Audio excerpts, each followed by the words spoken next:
I swear Facebook is just, I don't know what to say about this. Hello, all.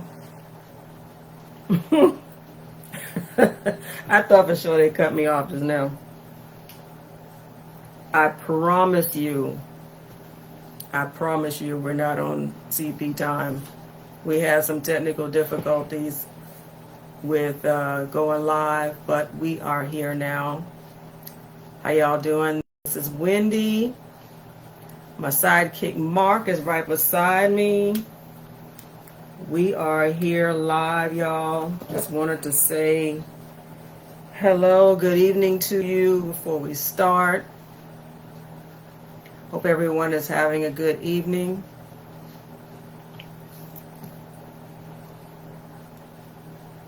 We're gonna wait until we get some people online. We apologize. Again, we had some technical difficulties with this Facebook thing. Is it showing? I can't find it either.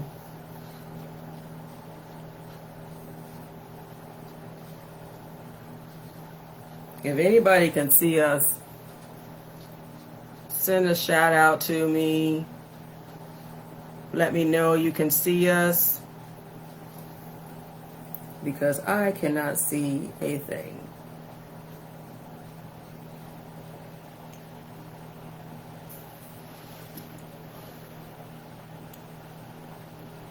Hey Michelle, so you can see us. Why can't I see myself? Let me do some things here. How are you doing? Okay, evidently. Is this under the page or under your name? It's under my name. It's supposed to be anyway.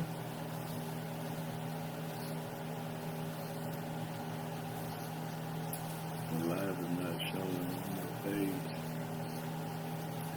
Last thing showing is Rico. Okay. Glad you're doing good. Glad you're doing good. I'm trying to get some insights here as to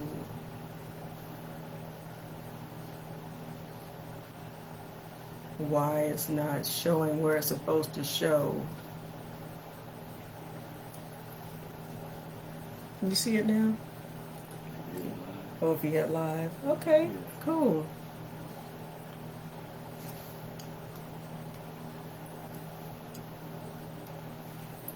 Come on in, y'all. Come on in.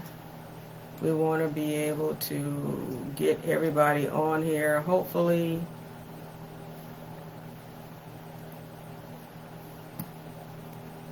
we can share this among the masses.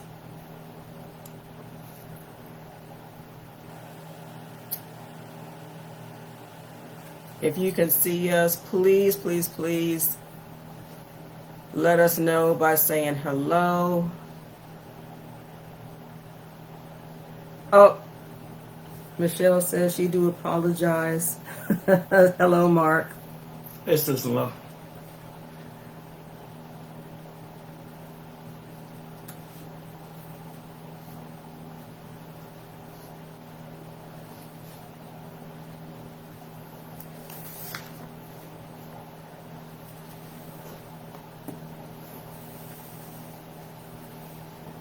We're trying to get things rolling, y'all. I promise you we are.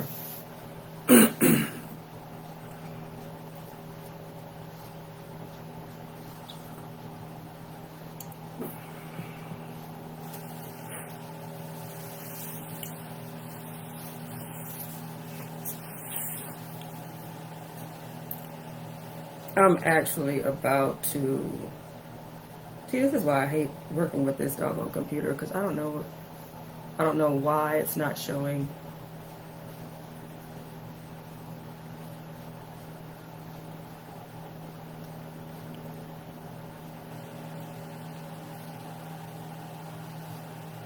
See, even under my live, I can't even see myself.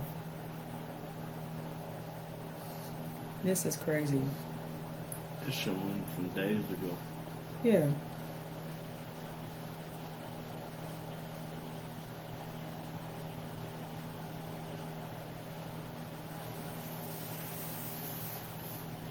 Maybe it's got you on. Yeah, that shouldn't have nothing to do with it.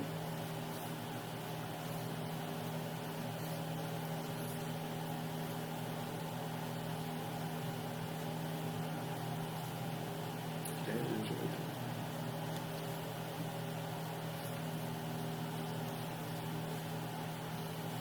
Hey y'all, if y'all can see me, I have one person that is actually, well, I have 4 viewers, so maybe that's a good thing.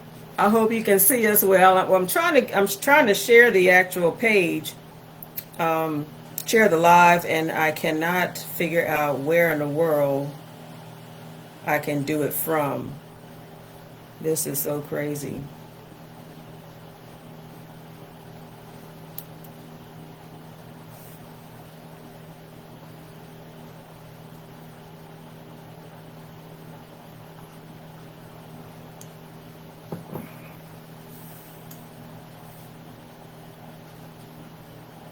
Okay. For those of y'all that are out there in TV land, hello to you. Okay. All right. Now we're cooking with some grease, with some Crisco. We cooking now. Okay. All right. How y'all doing? Y'all doing all right?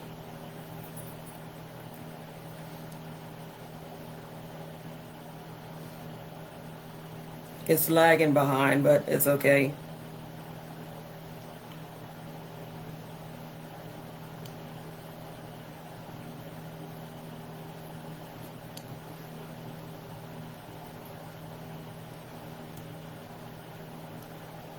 I hope everybody's doing all right. I wanted to wait and make sure that we get some more folks in here. That's why I was trying to, share the video so, like I said, more people can see it. But I do thank y'all for coming on here and joining us this fine, cold evening. And it is cold. Y'all. I was out there in it. Were you? Were you? Ooh, yes. Was it like everybody said it was going to be? When the wind ain't blowing, it's tolerable. But boy, it has some high wind gusts, and it was cutting through you like razors. Really? Yes. I wouldn't know. Yeah, because you ain't been. Have you even been toward the front door all day? Nope. Tried not to.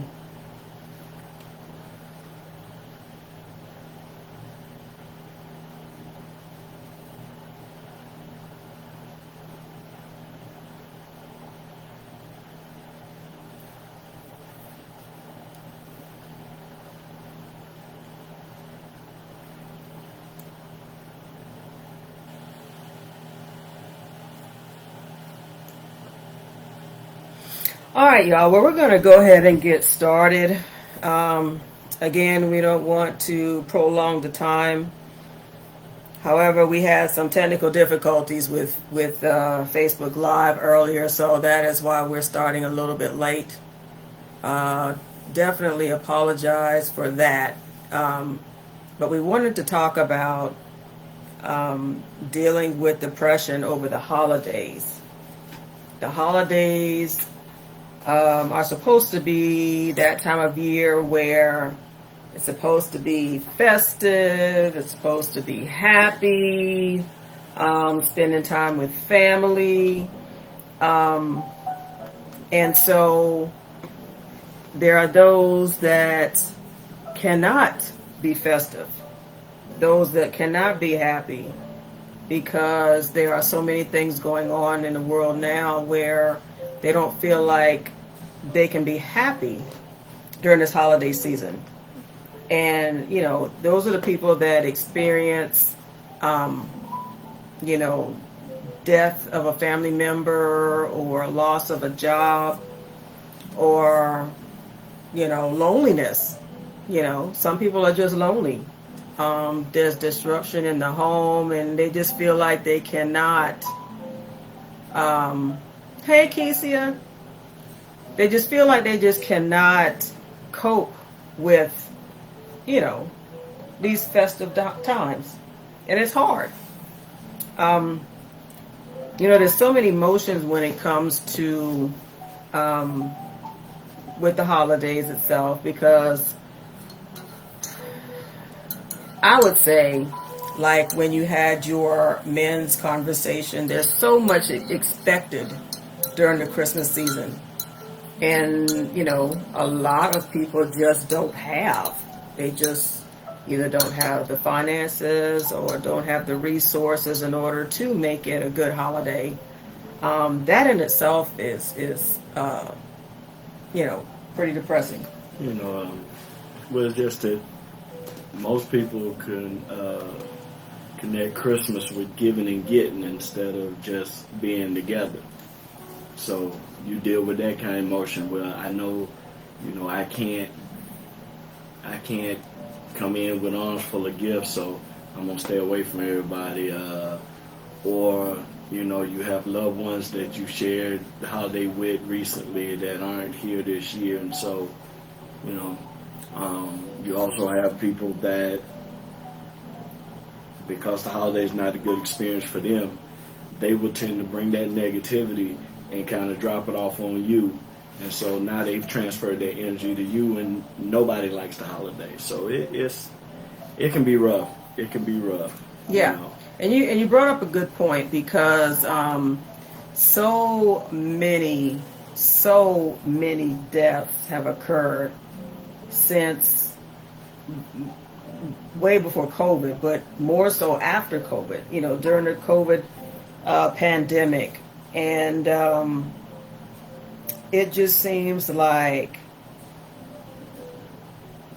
one after the other, after the other, after the other. And then there was a slowdown, you know, when COVID kind of ceased, but the deaths are still coming.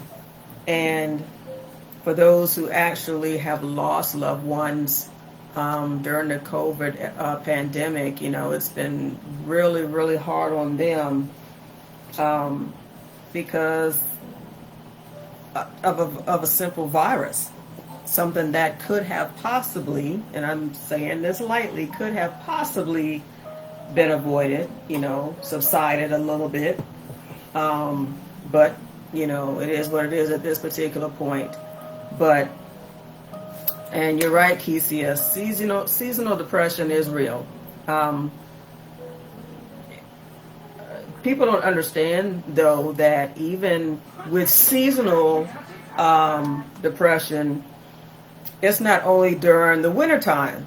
You actually have folks that are actually dealing with seasonal depression during you know, the summertime.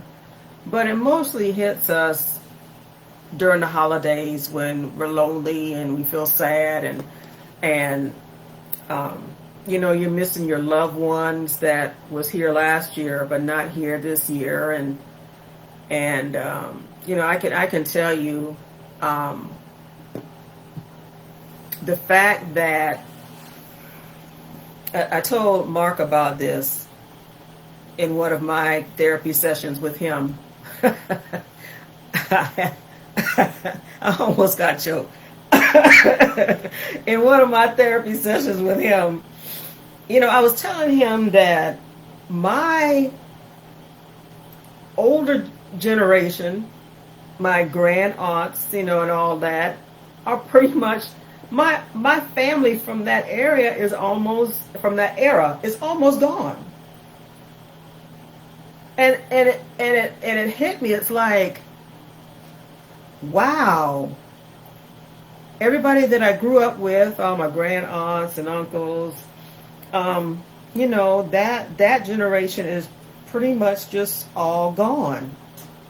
And it was kind of frightening because it's like, wow, all that wisdom, and I can't talk to them about you know previous history, whatever history I had back then is gone. I can't ask them anymore. So it's pretty scary in a sense, because you don't have that support and that love from your older generation. It's just sad. Yeah, it's sort of like with holidays and stuff now, and even family get-togethers, is that it's more of that the older generation, Big Mama and them, so to speak, is what held the family together. Right. And as the younger generations come along, they don't value that time together. They don't see it. Well, mainly it's because social media. They don't have to be in your presence to actually be with you like it used to be. You shoot them a text or send them a video or something like that. So that kind of dies down, and then traditions change. And while that's good, a lot of folks don't like a change of tradition. So if you try to change some stuff up, people stop attending. And so you really get down in the dump. When you don't have that support. I'm from a huge family, big. Mm-hmm. When we have our family reunions and stuff, there's a couple of hundred people there. But it's still not the same, that particular holiday, because we normally have around the 4th of July. It's just not the same. And so you start to avoid it, or you get there and you're ready to go, and so it can be kind of difficult on you when it comes to the holidays and get-togethers. And with most black families, when I grew up, Christmas was the holiday where everybody managed to get off and come home and all that. Mm-hmm. And it's just not the same. We used to all gather at my grandma's and had that big Christmas tree. My granddad would go cut down a tree, a pine tree, and you had that seasonal smell of Lysol. Right. And so right. when it stops, the tradition dies, and you kind of dread it, to be honest. It's kind of hard for me, even though my father's still there and I love him. It's always hard for me to go home, because I know when I hit that road that my grandparents aren't there, and so that triggers emotion and dealing with depression and things like that too. Exactly. And so it's hard. It's almost terrifying if you think about it. I can be, pretty transparent when it comes to myself and dealing with the seasons. Christmas is okay with me. It's Christmas. But my favorite holiday is mostly dealing with Thanksgiving. Thanksgiving is my favorite traditional holiday, so to speak. And so whenever Thanksgiving comes around and I don't have all of my family together, it hits me pretty hard. Nothing like Christmas. Christmas, I think I'm gonna be okay with, but it's that something about Thanksgiving. Having all of the food and all of the family, and things traditionally that we used to do back in the day, with all of the family versus just some during Christmas. Yeah. Because, with Thanksgiving, you get more family members around, more eating, more time together. And so, I miss that part of the holiday season, but, you know, it is what it is. So it treats people differently. People have different aspects when it comes to dealing with the holidays, and it's it's pretty sad when you think about it. But it's like, how do you cope with that? How do you deal with the fact that you don't have that family member anymore, or you don't have that traditional family gathering anymore? It's like, what do you do? How do you deal with it? Like I say, it's hard. It's hard. And then we kind of skipped out on Thanksgiving this year. My family started a new tradition a few years back where they would drive down to Destin and spend Thanksgiving down there. And it's all well and good when you can, but this year we decided that we weren't going to do that. I think it's just being out. COVID really changed a lot of attitude, towards gatherings when everybody's not, being safe. And so you want to go, and then you fear sickness and dealing with traffic and crowds and stuff, and you kind of end up staying home, then feel bad about staying home. So it's like a vicious cycle. Right. And then we didn't have all the kids here for Thanksgiving, so that was different. And Kesia brought up a good point where we need to get back to family storytelling and passing down traditions. And I agree with that. How else will our younger generation know what happened back then if we don't do the storytelling? The thing, though, is with that, most of the family storytelling, the younger generation, they want to do their own thing now. You know what I'm saying? They don't really get into, not, I'm just speaking from experience. All families are different, but some may want to hear it, some may not want to hear it. This is a new generation.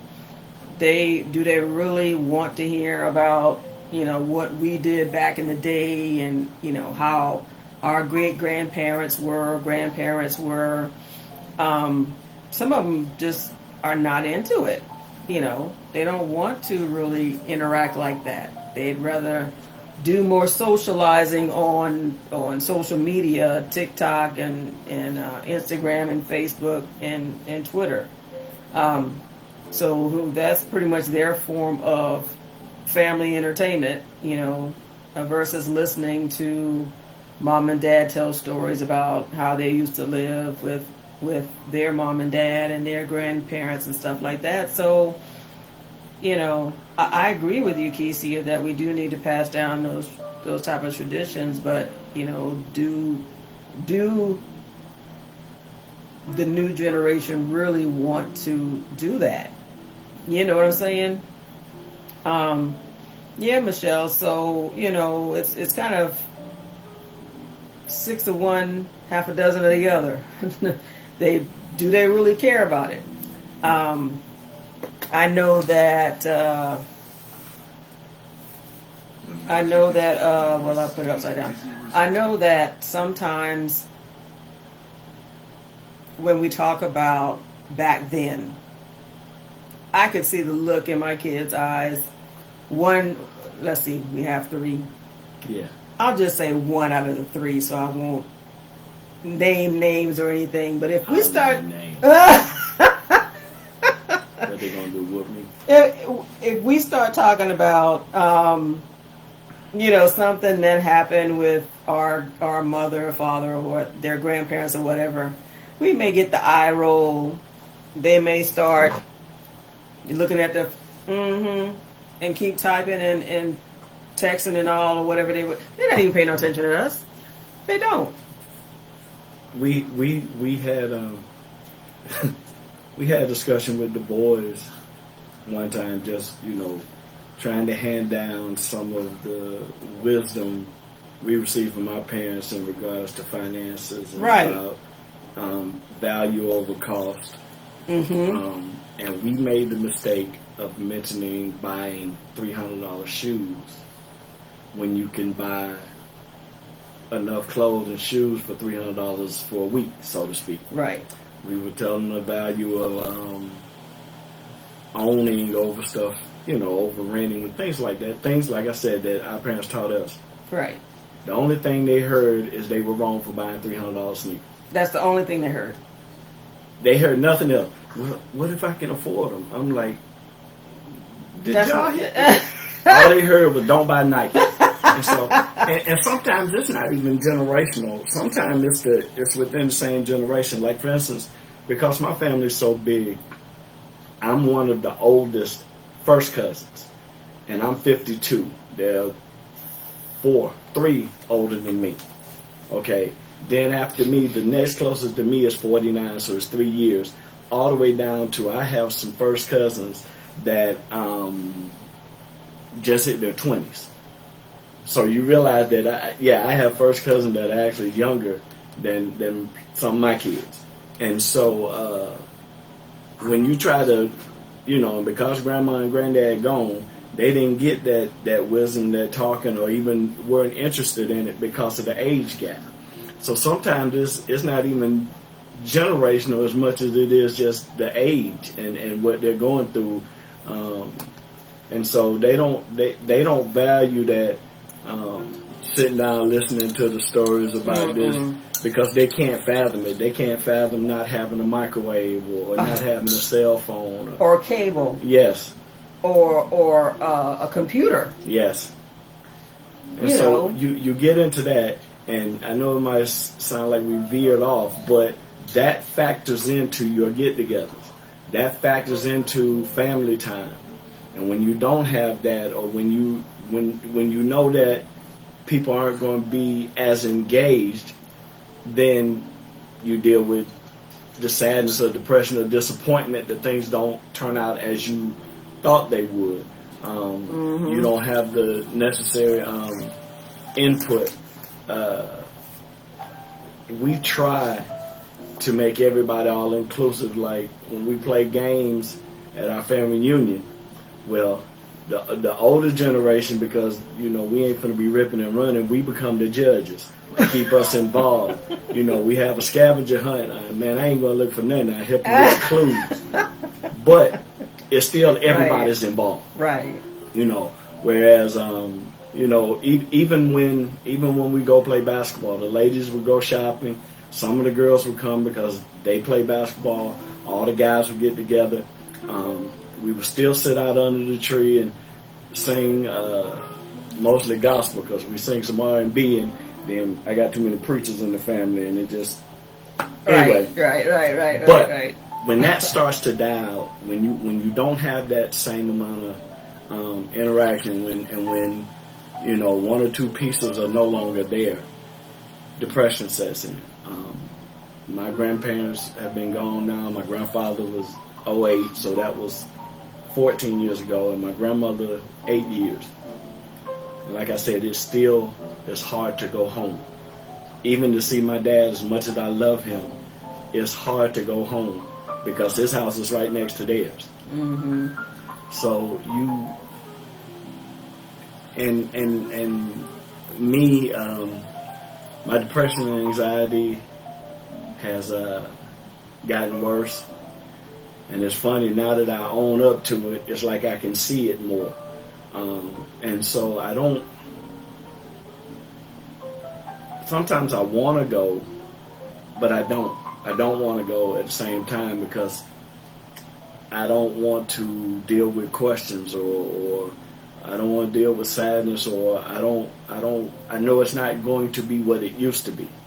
So anxiety turns into avoidance. And so I just say, nah, call them or something like that. Yeah, so I think Wendy has maybe a few suggestions. What would you suggest? How do we get closeness? Maybe when you're from maybe setting aside things more. My mother's side of the family, we had our first Zoom meeting last Sunday. Mm-hmm. My all the first cousins on my mother's side, with the majority being in Jersey, then me in Alabama, and one's in Maryland. So, but that's what we want to do to start our tradition. And they get so busy, even those that live right there in Jersey don't get to see each other. And so we're trying to, I guess, modernize for us old folks a way to connect with the younger generation. And that's how we're going to have to do it is through technology. Right. My son will, the baby boy will video call me in a heartbeat. But if I call him on the phone, just a regular phone call, he might answer. I didn't hear the phone. I didn't hear the phone. That the phone is constantly in your hand. So he's trying to make me embrace that. If I'm going to talk to you, I need to look at you. So he's trying to bring our old school of having to actually be in each other's presence to the new school of using FaceTime video calling. So maybe we can incorporate that. And I think that's a good idea too, because after COVID hit, people haven't been out as much as they used to, and so the only way to actually communicate with some of your family is through Zoom or is through FaceTiming. I guess that's an iPhone thing. Us Android users, we have to go through Messenger on Facebook or. And it worked just as good. Y'all keep y'all little ragged apples. Right. But, technology has it to where we can actually talk on a computer or via phone. And so, but, I think that's a good idea, especially for those individuals who don't have family, who don't have a connection where they live. If they're living out of town or if they're living out of the area from where, family used to be. But, you have to have some sort of communication lined up with someone. Even if it's just a friend. That's right. That's right. $65.99 compared to $999.99 for an iPhone. I feel you, Michelle. $66 is better than that. Tell you what. Listen, got my Android right here, and I'm just fine. Just fine. So what if we got more buttons? That's right. We could still use it to video chat. So but yeah, I think it's a good idea to video chat, text, call, messenger, young folks DM, check on your friends, check on your family, check on your coworkers. Everyone needs to be checked on at one point or another, And like I said in one of my reels before, everybody that smiles is not happy. Yeah. And look at this. I'm gonna give an example. Look at this guy that just committed suicide. Twitch is it Stephen Boss? Yeah. Everybody talked about how he was the light in the room. They talked about how him dancing, been dancing for years on the Ellen show, and just a wonderful type of human being. Great. But look at what he did. Now, this is a man that was smiling all the time, from what everyone says. He didn't have any problems. He was he had a video out what was it, the day before, 24 hours before he Had a couple of TikToks up. yeah. And so, and he was smiling. He was smiling. Now, thinking about that, what do you think would have caused him in his mind to do what he did? And see, the thing about it is that you don't know. Everybody that smiles is not happy. And so that made me look at things. Now, I need for people to understand, when you're talking about depression, you only hear about it when it's a celebrity, not to discount anybody who's a celebrity or whatever. I'm not discounting that. What I'm saying is that happens, suicide happens more often than we know of, than we want to know of.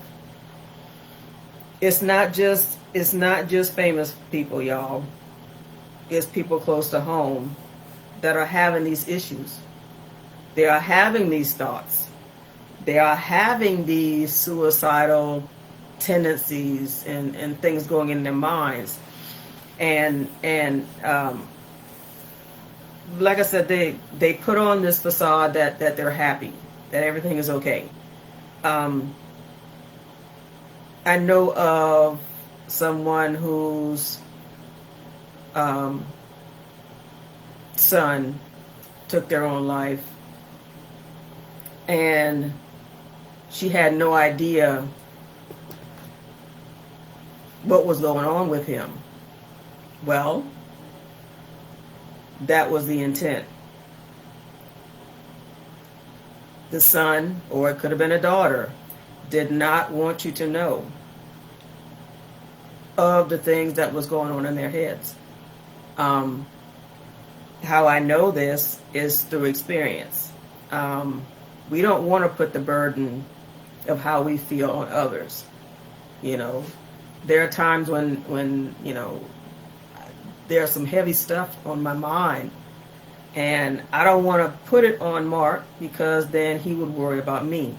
But see, I don't want him to worry about me, so I keep it all inside, which is not the best thing to do. Because then I worry about her keeping it all inside. Well, yeah. But, my point is that, with the situation with Stephen Boss, I'm sure he did not want to worry his wife, worry his kids, more so his wife, about the things that was going on in his mind. And like I said, it's not just actors. Actors, actresses, celebrities. Yeah. It's not just celebrities. It's everyday people, y'all. It's everyday people. When you think about it, how many times have you asked that coworker, "Hey, how you doing today?" And they actually tell you, and you think to yourself, "I don't want to hear that."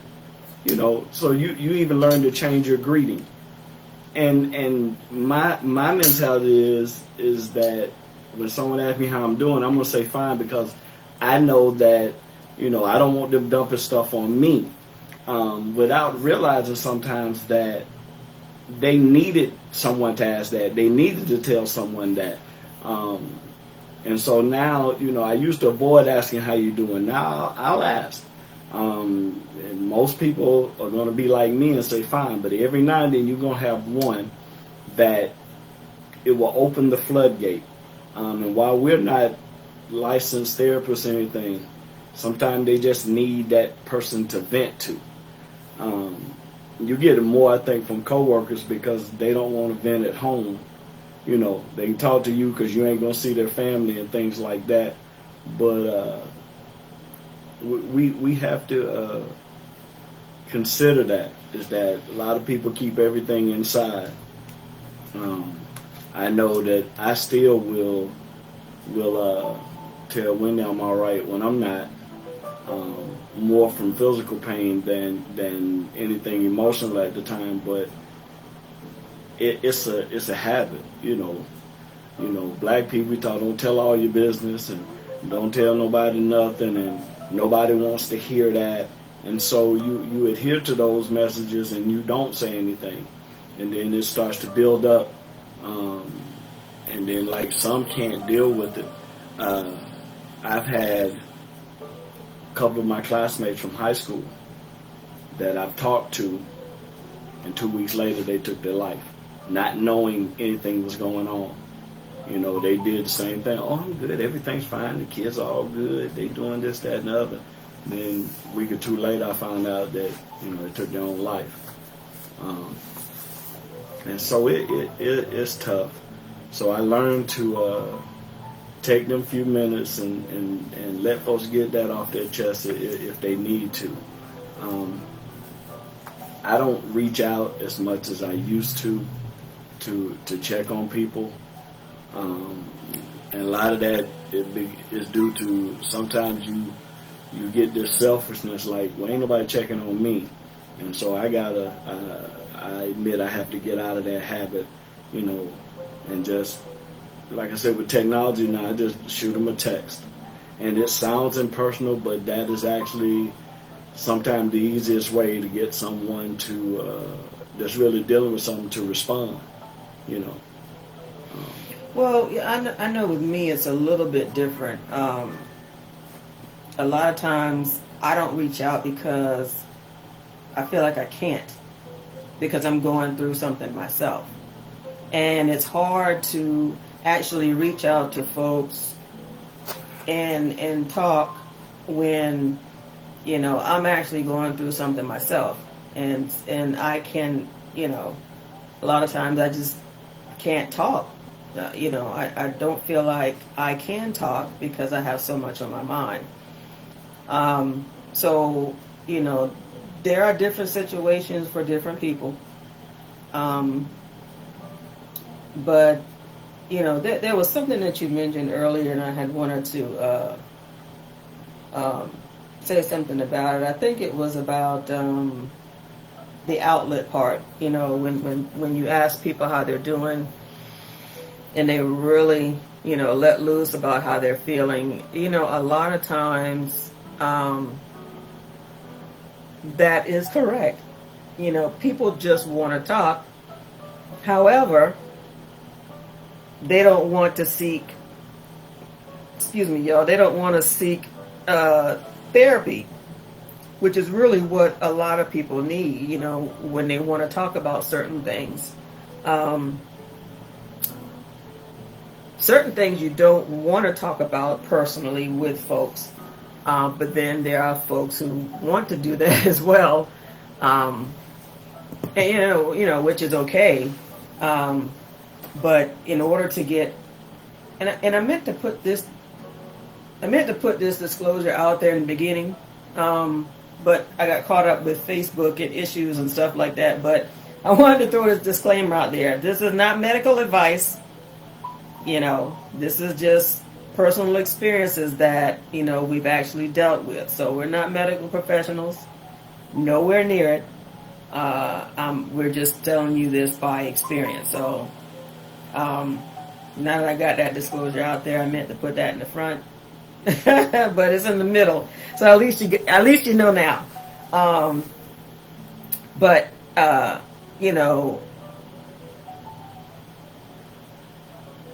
I need to mention something else to you as well. For those folks who do go through things and you don't know, that's the time to ask questions, especially if you have your talkers that are not talking anymore, or you have those socializers who you don't see anymore. Something's wrong, you know. If you know your friends really, really well, you know when something's not right. And, you know, one of the best things to do, of course, is, you know, to reach out to them to find out, hey, you know, what's up? Are you okay? Haven't heard from you in a while. What's going on? They might tell you, they might not. But if you have that feeling, make sure you think, try to get it out of them to talk to you. And if they can't talk to you, definitely get them to talk to somebody. Because, especially during this time of the year, you have so many people going through so many things, so many life-changing events that go on that you may or may not even know about. And they're dealing with that by themselves. For instance, dealing with death, the death of a loved one, death of your parents or siblings, aunts, uncles, children. Death can be a very traumatic time during the holidays. Check on those folks. If you know of anybody who has lost a loved one, check on them. I can assure you they're not doing well. And most recently, I found out today about the death of someone, and it shocked me. And I don't know, but anyway, also life-changing events, having a baby, postpartum depression, that's a real thing. Children, women who have given birth to a child definitely have some life-changing events there, because you have another life to take care of. And being a new mom is hard. If you've ever had a child, and even the loss of a child. The loss of a child is a serious, life-changing event. Very hard for the parents to deal with, as well as the other families.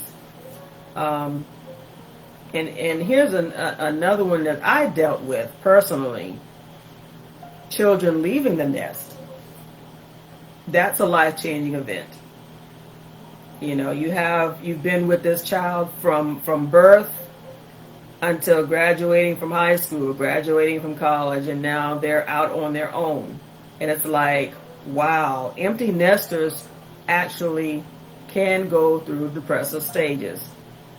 And, even though it's hard to believe, even though we're excited on one end about that child getting out, you do have the times where children leaving the nest can actually be depressive, can be depressive. So, and, other things like losing a job during the holidays and worrying about finances and getting married or getting a divorce. Those are serious life-changing events that definitely affect, your holiday season. So, you got some things there that can really put you in a bind. And you just have to remember to just breathe, acknowledge that you even have these feelings. Acknowledge the fact that, hey, I'm not doing good. Brandy, just wait. Brandy, just wait. You will, trust me. And it all depends on the parent and the child, but you will eventually. You will eventually. That is too funny. You don't have too many. You have a good amount. But yeah, definitely, definitely acknowledge your feelings. Especially if someone has passed away that you were very close to. You can't force yourself to be happy. That's one thing. You can't force it. Just because it's the holidays, you can't force it. You might try to, but you can't force it sometimes. If you need to cry, cry. If you need to get away, get away. If you need to take time off of work, take time off of work. I mean, you won't be able to get through that grieving process by pretending like nothing's wrong. So, make sure you acknowledge how you are feeling. And definitely be realistic about it. Don't take on too many chores, too many things to do if you are not able to do them. Guess what? You can say no. You can say no. And, if you say no and folks have a problem with it, then that's their problem. It's not yours. You cannot what's the word I want to use? Overburden yourself. Can't even get the word out. You can't overburden yourself with things that you're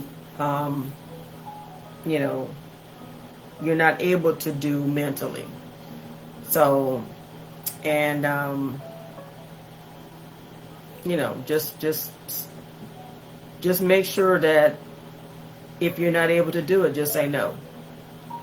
That's hard. I know that is so hard for some. Mm-hmm. And a lot of it has to do, I watched my parents and grandparents when really they didn't have the time to do it, they would make time. It. And so that became my thing, is put on a face and go do it. It's hard to say no. It's something I had to learn that I'm still working on. It's real hard. You because that when you're not in a good headspace, you really don't want to be around people, but they still expect you to be there. But see, that's their expectation. Right. And the thing is, if you try to explain to them why you can't be there, they won't. Most of them won't get it. You tell people, I'm dealing with anxiety and depression. I can't deal with crowds. Oh, just come on out. That'll go away. No, it's not a cold. It's not something you take, a 24-hour bug or something. It's not something sometimes that a change of scenery is going to help. And you have a lot of people that are just introverted naturally, and they don't want to be around, and they're not comfortable around. So when they get there, if they're not talking and stuff, they antisocial or they stuck up. No, they're trying to be present because you asked them to, but they're also trying not to freak out and go running out of the room because it's too crowded. So see, my thing is that, with the people pleasing, you don't want to say no because you're afraid of how they're going to feel. Right. It shouldn't be that way. That's why you have to learn to say no, and you can't worry about somebody else's feelings because that's their feelings. Whether they're upset or not, that's on them. That's not on you. Right. You have to actually take care of your feelings and yourself and your mentality and your health. If you cannot do it, then don't. I mean, we're grown folks now. If you can't handle me saying no, then that's on you. That's your problem. But I've got to take care of my mentality. And so, that's why we have to learn to say no sometimes, whether we hurt somebody's feelings or not. And it's not to hurt anyone's feelings. It's to basically save our feelings. You know what I'm saying? Yeah. And so, you have to,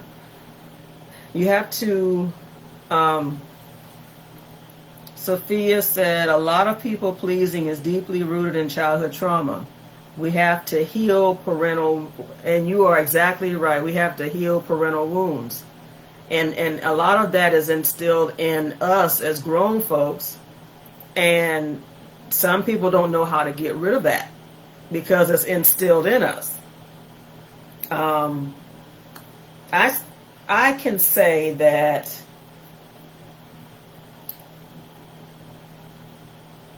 I haven't been asked anything of me recently that I don't think. So I understand what Mark is saying, that sometimes it's hard to say no, but I got to the point where I had to say no because nobody was going to take care of me except for me. Those those folks that needed help, when I need help, they don't answer the phone. You know what I'm saying? So, but you're right. People pleasing. Can't do that. Can't do that. And now I could see if it's reciprocated, but if they can't do for us as well, really. So that's kind of a hard thing. And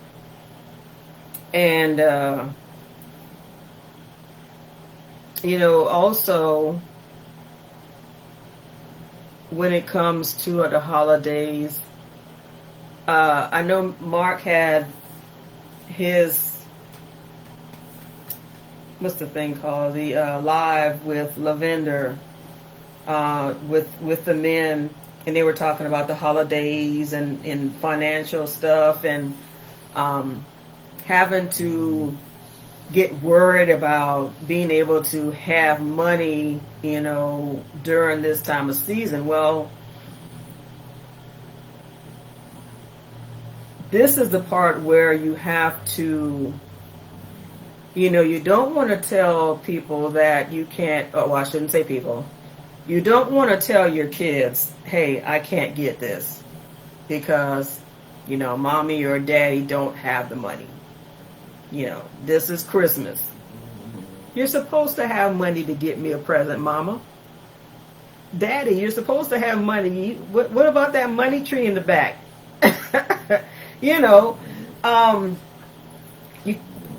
Especially depending upon the child's age. If it's a younger child, they wouldn't understand. An older child, will look at you like, what? You don't have the money. But we as parents, we want to do for our children. But if we don't have it, we don't have it.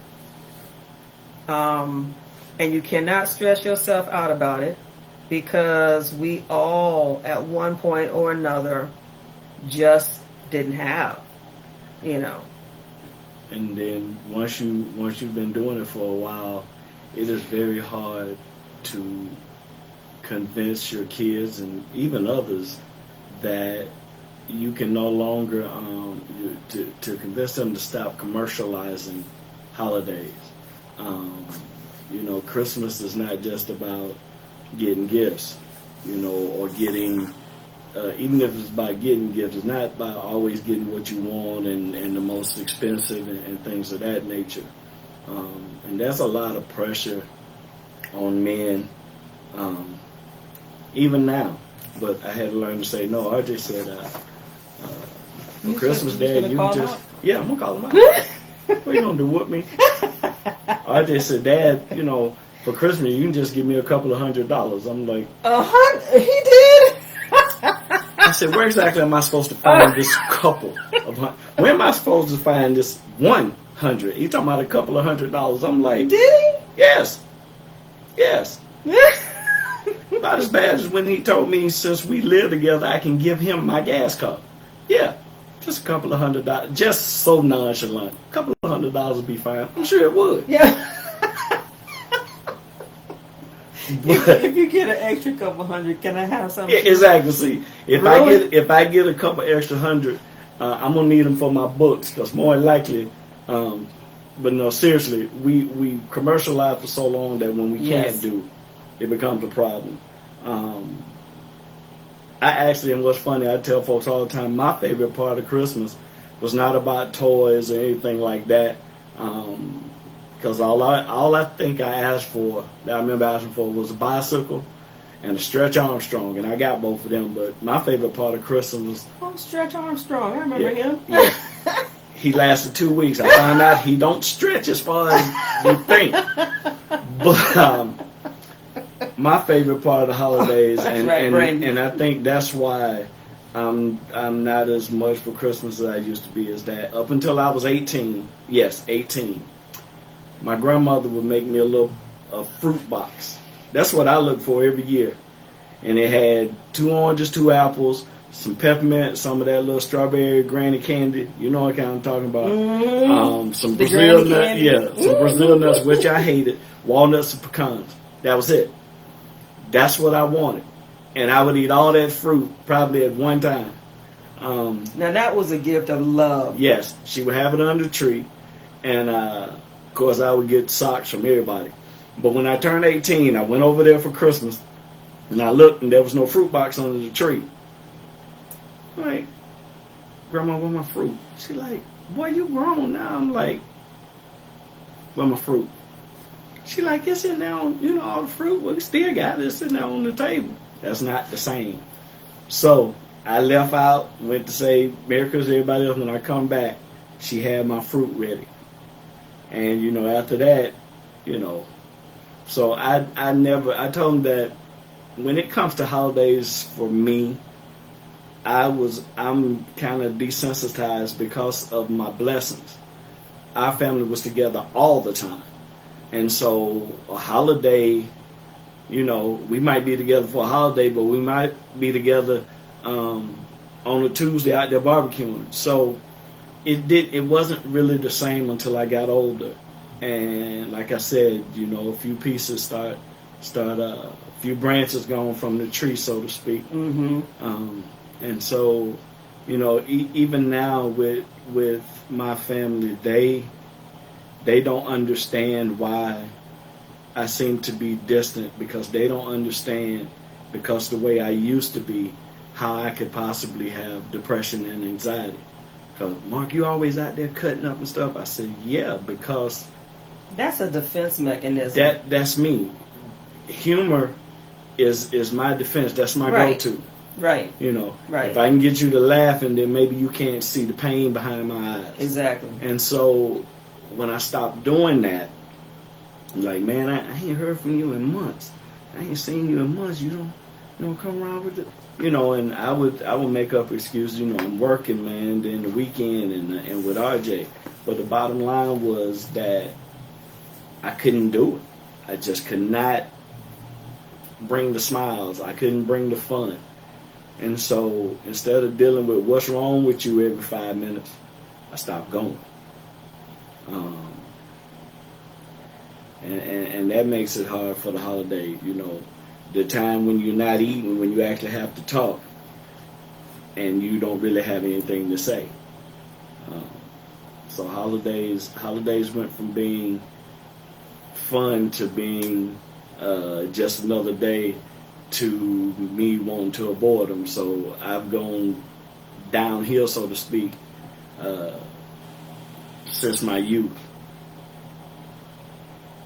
Yeah, I mean it's definitely different now compared to when we were younger. Definitely different. And you miss. You think about the old days, and you think about the people you used to be with during the holidays, and they're not here anymore. But we have to make time for the people that are still here. It's hard sometimes, but we do have to do that. But if you're not able to, you definitely have to find some other source or resource to, make it through the holidays. First of all, you got to take care of yourself. Rest. Being depressed is exhausting. Being depressed will make you tired. And sometimes you're weak. A lot of times you will either overeat or you won't eat. You eat too much or you don't eat at all. The physical pain, headaches and ulcers and just an overwhelming sense of tiredness. You just can't get over that. Now I've heard that, and I can see this, where people can't even get out of bed to go take a shower. As disturbing as that is, there is truth in that. But I know with me, I would always drag myself out of the bed or off the couch to shower, because that makes me feel better. I look at it as a sense of washing the day away, washing the tiredness that I feel away, something to kind of just jolt me and wake me up. But there are those people who cannot manage to go shower, and that's the God's honest truth. They just can't. They don't even want to brush their hair. They don't want to, brush their teeth. It's really, really a hard type of, mental disorder that is debilitating sometimes. And so you have to make sure that you take care of yourself. Even if you can, well, it's too cold outside now. But those of y'all who like cold weather, y'all can go outside and walk, it's cold outside now, baby. But, for those who can, you can go walk. Even if it's cold, sometimes the sun will shine. But to go out and get that fresh air, or if you have, some exercise equipment in the house, you can go do that. We have an exercise bicycle here. Just to engage in some sort of physical activity, get your heart pumping. That would help. You just have to take care of yourself. If possible, go on a trip. If you're tired of looking at the same four walls, take a trip. Book a trip. Even if you have to go to a hotel in the city, not too far from the house. It's something away from your element. Just getting away will help you feel better. I know I've done that. I've gotten a hotel for a night just to get away from my surroundings, to have a different environment to make me feel better. It doesn't have to be in town. It could go, you can go elsewhere, but it does help me. It has helped me. We've gotten away. We in Birmingham, and it's supposed to be the big city, but we'll run up to Chattanooga, which is about an hour and a half away. It's less than 300 miles from here. It's about the same as going to Atlanta without the traffic. And so we just need to go. We just need to go. And sometimes you do that. It might not be a big extravagant trip, but just a change of scenery will help your mindset. You have to get up and go. Yes. Get out of your element. Sometimes the wall will close in on you, and you need to look at something else. And so that's something I definitely recommend you doing, if it will make you feel better. Now, when you're feeling down, when you're feeling blue, sometimes it's hard to socialize.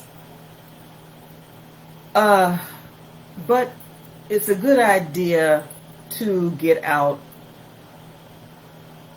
again, out of your element, and possibly go to a restaurant. Those of you who go to bars, and just go out and go get an appetizer, go eat dinner, and y'all, it's okay to go eat by yourself. A lot of folks don't like going places by themselves, but you know, if you're in a well-lit area, a lot of people out there, you know, you won't have to worry about safety issues. Go. There's nothing wrong with going to eat dinner or eat lunch by yourself. Even the movies. I've gone to the movies by myself. There's one time in particular, I'm sorry I did, because that's when Paranormal came out. And my kids went to their dad's for the weekend, and I came home to a dark house. Oh my God. Listen, I went to the movies. I did my part. But Lord, coming back home. Ooh. But anyway, I made sure and locked the door behind me. Had all the lights on and everything, so I was good. But sometimes you have to do that, y'all. Get out and socialize a little bit. You know, maybe not socialize with someone, but get out there and people watch. You know, watch people walk by. You know, get a little entertainment out of it. You know, make the most of it. Try to find a location that people watch. Don't laugh, Sophia. That's close to a bar. Find you a spot close to. Find a spot close to a bar to people watch. If you want some laughs, sit by a bar. When I was dealing with mine after my divorce, I was dealing with depression and still wasn't recognizing it. I would go up to a spot here in Birmingham, 5 Points South. It's right in the middle of the south side of Birmingham. And I would sit at the fountain because there's bars all around, and I would watch drunk people trying to walk to their vehicle or just socialize. And, you know, that's an event in itself. But, yeah, it's okay to do things by yourself. It takes some getting used to. But people watching is actually fun. Yes. You don't have to be with anybody to do it, but you can sit there and just watch people walk by and be like, you know. Yeah. My favorite thing when people watching is, what the hell are they wearing? That's my favorite. What they got on? Why would you? It was one night I was people watching, and at 5 Points it's a big 5-way stop. Mm-hmm. Sitting there, traffic light, one of the old raper vans pulled up. You know what kind I'm talking about? They used to have in the movies. Yeah, with the sliding with the door. candid, yeah. Van drives by with a wall unit air conditioner cut into the side of the van. I hate it before the time. Well, I had cell phone, but they wasn't as fast with cameras. Yes, and so, you know, you're sitting there like, yes, he didn't have to people go watching. Yeah, people watching is great, but he had a wall unit air conditioning cut into the sidewall of the van. That was his air yeah, conditioner. that was his house. I guess he's like, forget going to get a compressor. I get this 2,500 BTU and stick in the side of the truck. So, and sleep. yes. Mm-hmm. Mm-hmm. But get out of your element. It's sort of like trying to get out of your feelings, so to speak. You suck it up and you drag yourself out. Trust me, if you go out now, you'll get to moving. As cold as it is. Cold there, because Sophia in Texas, and I got my cousin in San Antonio was talking about how cold it was out there today too. So, in Texas, really? So it's cold everywhere. Wow. It's cold. One of my friends just posted it's 12 degrees in Atlanta. It's about 11 here. Yeah. It got as high as 18 today. 18, that was it. And you know, we ain't used to that in the South. Mm-mm. So, but yeah, if you get out for a minute, your depression will be gone because you're going to think you're going to freeze to death. You'll move. You'll get Well, it won't be gone, but it'll be gone for a second. You would get out of your mindset when you are cold. You would get out of it quick. What are you thinking about? All you're thinking about now is getting out of that hole. I know, right? Oh, that's nice, Sophia. Just rub it in. The sun was tricking us today. It was all bright and pretty outside. This morning. You know, the cloud, no cloud, just bright. Just looking like it was 70 degrees outside. Mm-hmm. Yeah, and that hawk was sitting at the corner of the house like, come on out here. I wouldn't know. Yeah. I wouldn't know. I had to get out in it today. I don't think I'm going out in it tomorrow though. Oh, I know I'm not. Wendy says she'll see y'all around March or April. March or April. You want to socialize? March or April is when she going back outside. Or make sure the temperature is at least 60. We went in Somerville. We went in Somerville last weekend to see our daughter, and I had to go out. Wendy stayed in the house. So she like, is it cold? I said, I don't know. I guess I didn't even have a coat on. I said, I guess it's about 55, 60. I look at it 47 degrees. I'm like, okay. She was like, nope, I'm not going. And sure enough, she didn't walk as far as the front door. She don't deal with that cold. I can't. I don't think she's used to it. I said, I don't know if it gets that cold in Somerville in the teens. I know she wasn't used to tornadoes when she got here.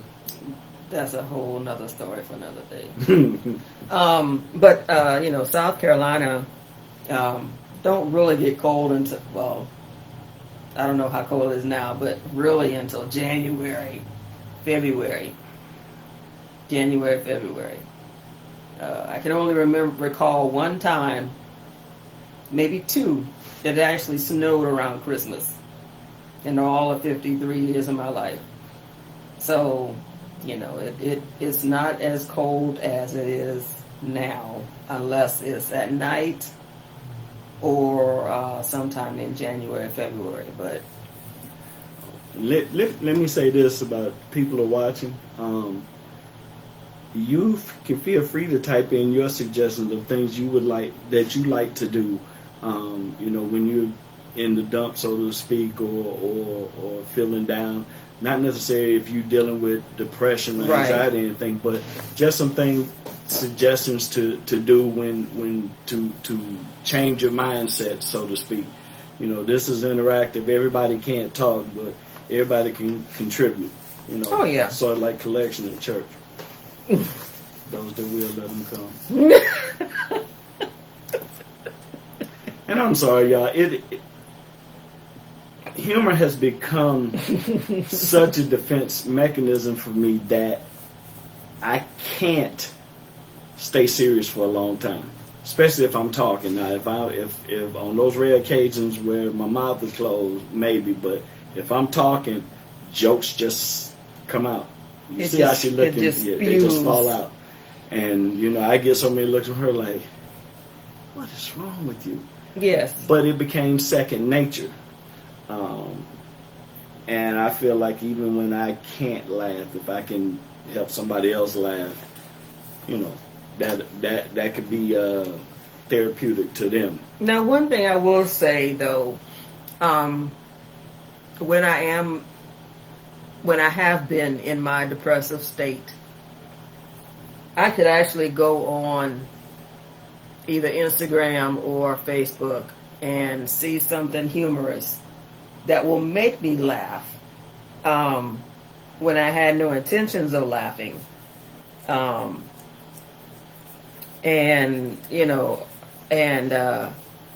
so that has actually kind of snapped me out of it for a minute, but it's only momentarily. It's not a official thing that will snap me out of it, completely, but it made me laugh. I see where Sophia said that she danced, cook, or both. Ooh, make a video of that next time so we all can see that. See you dancing and cooking at the same time. Hey! By the way, my son ate up the last of my brownies, Sophia. Because Mark asked me about it. He was like, did you see the last two brownies I had? I'm like, no. So we automatically knew who it was. It wasn't me. It was him. But yeah, that's a great way, to get out of your element, is to dance and to cook. I know one thing that I did recently was I haven't bought one of these in so long, y'all. I purchased one of those search a word things, search a word books. Oh yeah. every time I look at one of those books, I think about my grandmother, because that's all that she used to do.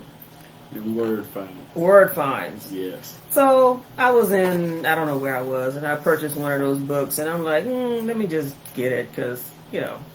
But I actually realized that with that book, it actually is a biblical word search book. So it helped me to read a passage while I'm looking for the specific word that I need to find. So I found that to be helpful. I'm telling my age now because I feel like a grandmother with a find a word book, but it actually did work. You know, having something different to do. I'm constantly on my computer. Honestly, I get tired of it. Because I'm always researching stuff. You know, I'm going to be using my computer in the next month or so constantly because going back to school, but I'm so nervous about that. But anyway, so I try to do things away from the computer, trying to find a way to stay, stay busy. Journals. Yeah. Oh, and coloring books. Yes, they are actually making a lot of coloring books these days for adults, yeah. And that's a good thing because actually that is very relaxing. If you could find a good coloring book and some, I don't know whether you use crayons or the colored pencils, but yeah, that's a good idea too. Wendy will see me a lot of times on my phone, and she won't say anything because she knows that's my getaway. And so this is what I don't know if y'all can see that because of the light, but I play Clockmaker, Pet Saga, Royal Match. You know, this is my way of getting out of my head. When I'm feeling stressed or when I'm feeling tired, I'll play these games. A lot of times it's so I don't be constantly nagging her. But nagging me about what? Just up under you. Y'all don't understand. She welcomes it, but sometimes I feel like, you know, I'm worse than Rico. Oh, Rico actually went somewhere for a change. And so I'll play those games to kind of, you know, pass the time and get out of my head and don't stress and stuff like that. And I like to give her peace because I can be a handful. I know that. So. But I'm mostly in here, so you're not bothering me. That's weird. Yes, that is.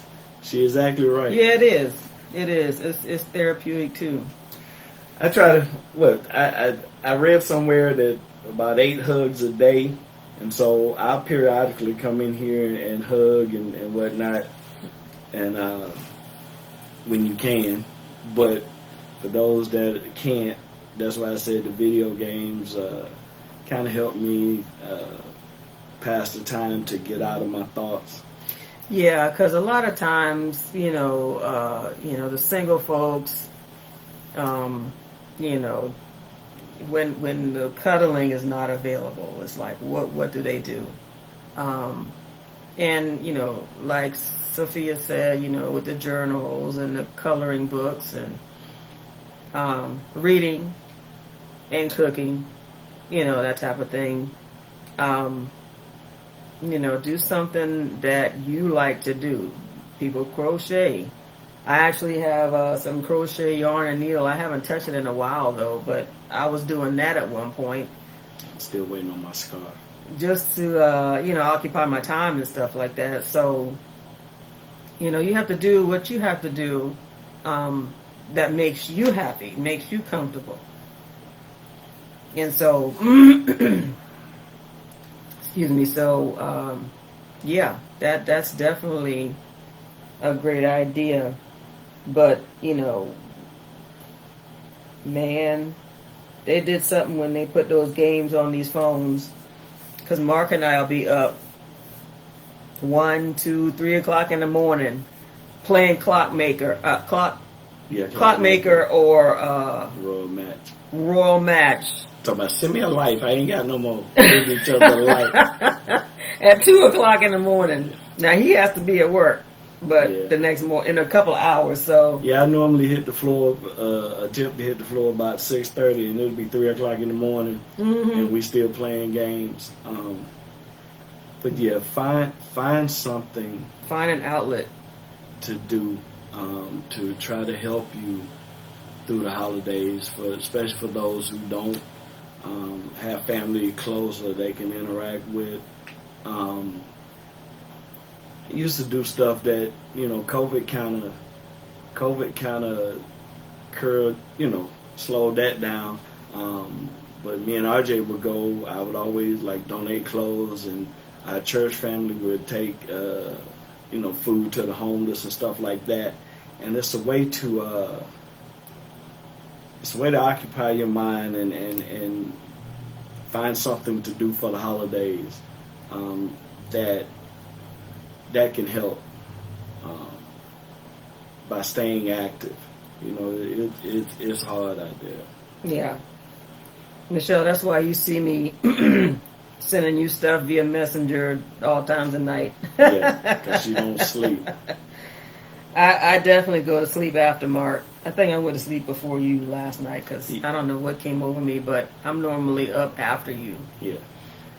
Every now and then we'll be laying there and she'll be talking to me. These are rare occasions. And in mid-sentence she just stopped talking. I'm like...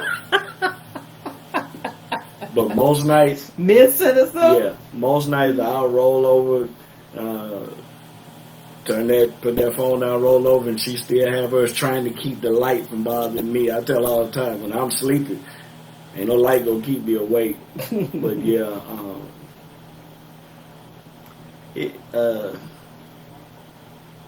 y'all just try to find a way to, yeah, exactly, Michelle. Exactly. You see it the next morning? I got up, I think it was about 3 nights ago. I woke up the next morning and picked up my phone, getting ready to get my coffee for work, and saw 9 messages on Messenger all after 3 o'clock in the morning. I'm like... Sorry, y'all. I have an overactive mind at night. Yes. I do my best thinking at night. For those I can't help it. Well, I guess I could help it, but you know, it is what it is. And by the way, Sophia, I noticed you mentioned journaling. I think journaling is what turned this one here into an author. No, not really. Not really. Just writing. I remember you doing your poetry and stuff. Yeah, that was a number of years ago, but I don't think the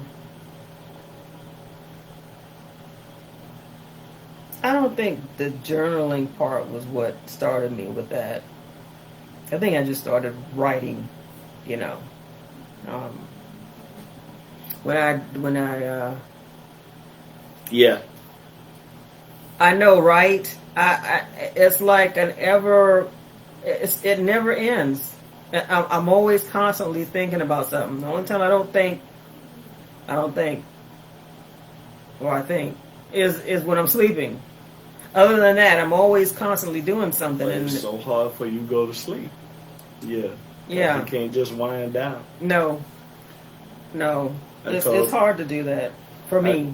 I told him at work one time when I couldn't sleep that I was going to start taking melanin to sleep. I didn't know it was melatonin. I said, I'm going to start taking melanin maybe to help me sleep. And everybody was kind of looking. Finally, one of them started laughing like, you probably overdosed on melanin already. You might want to try melatonin instead. I'm like, yeah, that's what I said. They're like, no. You've been saying melanin. And the funny part is it was the white lady that told me you got plenty of melanin, Mark. You probably gonna need some melatonin to help you sleep.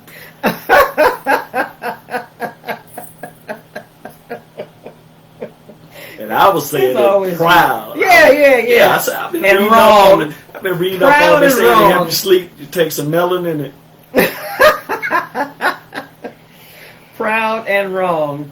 But I said it with conviction. Yeah, and still wrong. That's too funny. Yeah.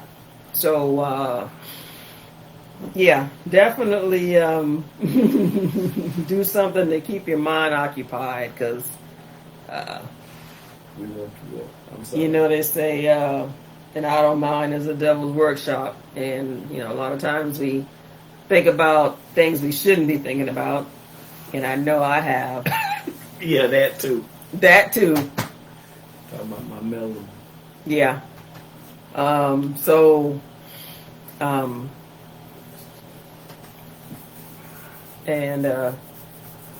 shucks, I forgot what we were talking about. See, that overactive mind. I can't remember what I was talking about because I had so many different things going on. But yeah, don't let the holidays take control of you. You have to control it. Do what you got to do to stay focused. Do what you got to do to keep your mind occupied. Those of you that know that you're gonna have a hard time this holiday, go ahead and prepare yourself to, you know, watch a movie or read a book or keep your mind occupied, because, you know, thinking about that lost loved one is going to be very, very hard and very traumatic for you. And, you know, we don't want you to be triggered with anything. And, you know, my heart goes out to you, because I understand, you know, I lost my father years ago. I couldn't make heads or tails on anything, but with me, I had a baby to take care of at the time, and so my mind was occupied during the holidays because I had to take care of her. And so, you know, try and you know, figure out something that you can do that will keep your mind off of things, and hopefully your holiday won't be as bad as you think it may be. And for those of you who do have loved ones that you lost, you know, my condolences to you. And definitely pray and hope that, you know, your holiday season will be good. It'll be sad, but it'll be good. You know, and that's what I'm hoping for, you know, all of y'all. And I just hope that you continue or try to find peace and try and find some joy and understanding, you know, during the holidays, because it'll probably be very, very hard, but you can go through it. You'll make it through. You'll definitely make it through. I'm gonna take a minute to make a plug that on January the 4th, or is it the 6th? I think it's the 4th. January the 4th, we will have a sort of a town hall meeting for men dealing with depression. It'll be right after the holidays. So you should be seeing little ads on the page, especially if there are guys that y'all know that deal with stuff, or you think they deal with stuff, or they just need to hear it. You'll see a ad on my page, and just have them stop by the live. It'll be with the Other Woman magazine, dealing with mental health issues, mental health awareness, and dealing with the holidays and seasons. And it's starting to open up. I did a couple with Miss Lavender and the page, and now it's actually going to be 3 more guys that are willing to tell their story of how they're dealing with and how they're coping with life and things of that nature. Right. But like I said, I'll be resharing the picture on my page. Because it's definitely something that needs to be talked about, especially with men, because they hold so much on their shoulders. Hey, Auntie. They hold so much on their shoulders when it comes to life in general, and they don't know how to ask for help because they don't want to be perceived as weak. They don't want to be perceived as not being able to handle their business, which, that is far from the truth. Men do suffer as well. Hi, Auntie. Men do suffer as well. And so I think this is going to be a great, great platform coming January the 4th. I think it's at 7. Don't quote me, but you'll see it all on our Facebook pages and stuff like that. But men, definitely step to the plate and take a listen to this, this event that's for men. And I think it's a great idea. I'm glad Lavender actually had something for y'all for that, because men suffer too. Men suffer in silence. Women, we can share sometimes. We don't share all the time, but we share more than men do. And so, yes, it's January 4th at 7 p.m. Central Time. You have 4 different hosts for that day. You're going to have Robert Congress, Roderick Elliott, Errol Taubert, and yours truly, Mark Shipman. Yeah. And so definitely look out for that, y'all. Especially the men. Yes. Yeah. Yes. Men, definitely check that out. Because we want to help you. We want to, do what we can to help you just get through life. This thing called life. We need to make sure that you know that we're right beside your, on your side with everything. And don't feel as if there's nothing that you can't talk to us about.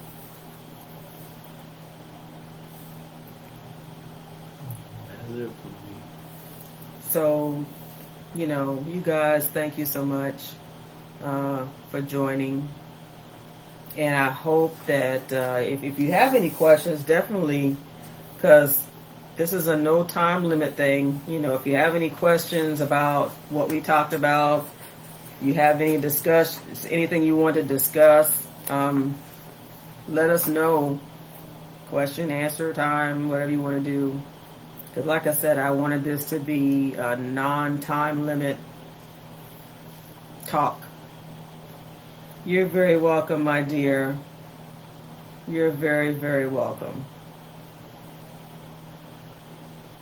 I'm still thinking about that fish, though. I'm so sorry I didn't get that flounder. Oh, my gosh. I've been thinking about that thing ever since that night. Miss Sophia, thank you so much. Thank you for your input as well. You are appreciated. You are appreciated. Yeah, I'm still talking about that fish too, Michelle. Like I said, but oh hush, we would have got the equivalent in Birmingham would have been one piece. That's our flounder. Yeah. Compared to Charleston. Yeah. Yes. I'm still thinking about that, man. Oh. Or we could have gone to well, we wanted to stay close, that night. But man, what's the place called? Downtown. Where we got the red rice that time. Mm-hmm. Yeah. Why can't I say the name of it? What's the name of the seafood place? Downtown.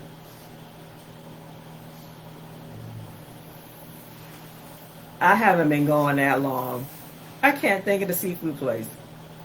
Yeah. It ain't too far from where they have the whole the whole flounder with the head on. And me and my daughter shared that flounder one day, and it was nothing but bones left. I mean, it was so. No, not the fish market. We talking about downtown in, Somerville. Yeah, no, Charleston. Downtown Charleston. Charleston, South Carolina. I think it begins with an H. If you eat fish up there, compared to what we get at the fish market, you won't never go back. Yeah, Aunt Cheryl is Hyman's. Yes, that's it. Yes, Hyman's. Yeah, we're talking about Charleston, Auntie. Hyman Seafood. Yes, Lord. Me and Lexi went there on my birthday because they give you a birthday meal. And we went one year, and both her and I think it was both of us, we had a whole flounder. Yes, you will love it. As part of the appetizers, they give you boiled peanuts. A little small thing of boiled peanuts. And of course, you can, they have other stuff that you have, but that's one of the like little side dishes that they give you before they give you your meal. Oh my Lord. And of course, Charleston's right there on the water. So our fish is fresh. Right out of the sea. So, but yeah, if you're ever in Charleston, look up Hyman Seafood. They have a Bubba Gump's there too, but I think you may have already been there because they have quite a few of them around. I think we went in Destin, me and Mark. We went to Destin, Bubba Gump's in Destin, but Hyman's I think is only in Charleston if I'm not mistaken. So you would like that. But you've never been? Hyman's is good.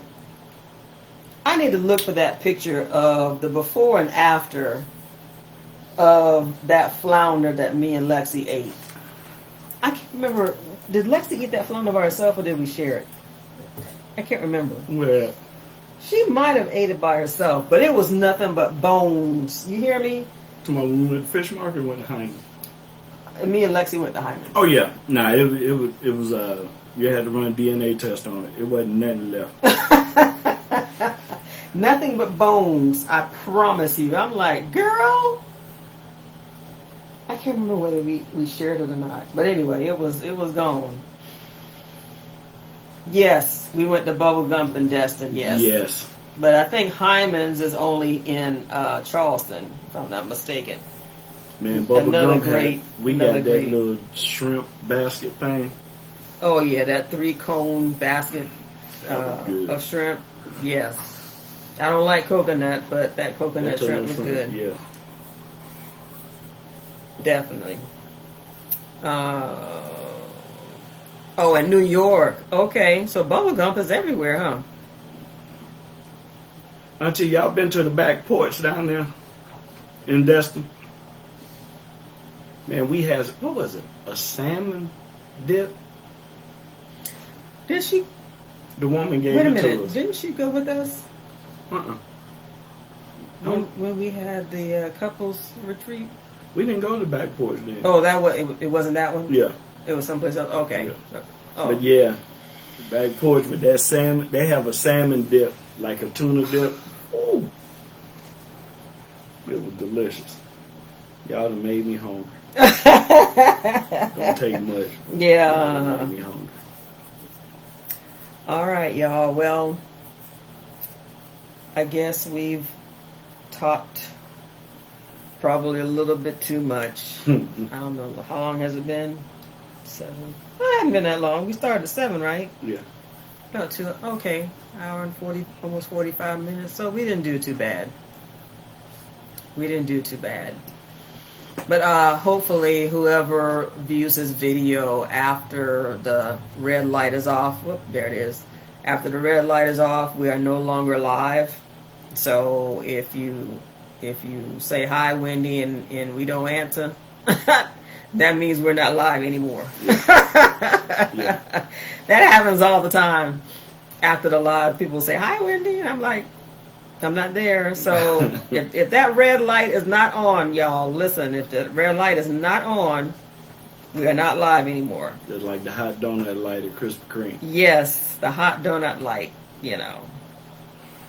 But oh yeah, well 8 o'clock your time. Yeah, it was 7 o'clock our time, Michelle. So And Michelle, it's been 4 years, and she still get off with this time difference, living in Central Time Zone. no, not really. I'm okay with it now. It's just going back home and then coming back. But my time gets confused. And but I've gotten used to it so far. So far, so good. But listen, y'all, if y'all don't have anything else y'all want to say, we'll go ahead and get off. But definitely make sure you take it easy during this holiday season. We know that it might be rough because of, different things that's going on in your life. But just know that it's not worth taking your life over. I'm sorry. I sure do wish I had that flounder though. Oh, listen. Tell Uncle. I wonder if she's gone. Tell Uncle Donnie I'm still looking forward to those turkey wings. Yeah, she's probably gone. Yeah. But anyway, y'all have a wonderful, wonderful evening. Again, if you look at this later, know that it's okay. We got your back. If you need help, call someone. Oh, thank you, Aunt Cheryl.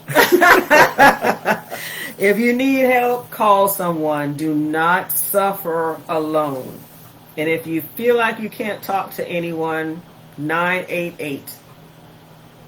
988 is a suicide crisis lifeline, I believe that. So we want you to have a good holiday. We want you to be safe. We want you to take care of yourselves. And we love you. We love you. Y'all take care of yourselves and be blessed, and we'll talk with you another time. Good night. Bye, y'all.